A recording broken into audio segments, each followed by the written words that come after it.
I am not advocating for the abuse of animals, but rather for the protection of humankind and the continuation of scientific discovery. My counterplan is different than the resolution because it gives the power to the states rather than the federal government. This means that states can further legislation to further protect these animals, or they can even ban animal testing altogether in their own state. This gives the power and the discretion to the states. This discretion includes whether or not what counts as medical testing. Just because something can count as medical testing doesn't mean that a state would see it the same way. This way, they can further define what medical testing is, and it can vary from state to state, meaning that it's a more widespread protection of animals. It's a compromise. It protects as many animals as possible while still protecting human lives. You mentioned how this legislation that's already in place is often ignored. However, what makes you think that new legislation wouldn't still be ignored by these people? Because we can't check on these people and we can't make sure that they're obeying the law. It does not matter which law it is. The point is that it can't be checked no matter what. So this point is completely invalid.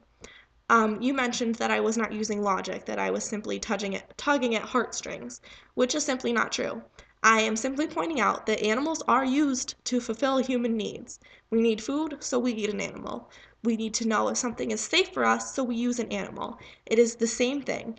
It is, why are we using animals to feed ourselves but not to protect ourselves? I am simply saying that it follows that if one is allowed, the other should be too. I am not putting animal lives below the lives of humans. I'm not saying that I would slaughter animals simply to save a couple of humans. I am saying that under the theory of utilitarianism, the end justifies the mean. More lives can be saved through the lives of animals. And in essence, that means that the greater good is animal testing. Would you kill humans to save animals? No, that's not what you're saying, and I'm not saying the animals are less important than humans. So that is also an invalid argument. You mentioned inaccuracies in testing, which is true, but this occurs in all types of testing.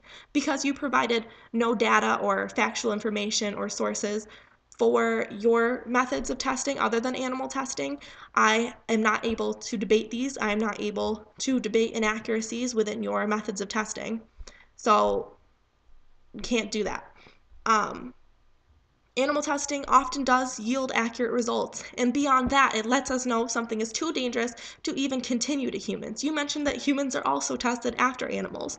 This shows that animal lives are no less than human lives. We are both in this together. We are both making sure that things are safe for our consumption. I also felt that your tone was attacking, that it was very personal, that it was badgering, and I feel that this takes away from the core of the debate. The debate is policy. It is about an ban on animal testing. It is not about what I find ethical. It is not about my ethics or my personal views. And I feel that attacking me is taking away from the debate.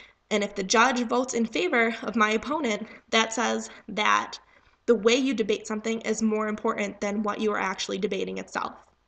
In short, animal testing does provide accurate results. It does save lives, and it is necessary to continue to protect humans. I am saying give the power to the states. Let them decide whether they want to further legislation or ban it altogether, what medical testing counts as, but the point is that animal testing is protecting us and needs to continue.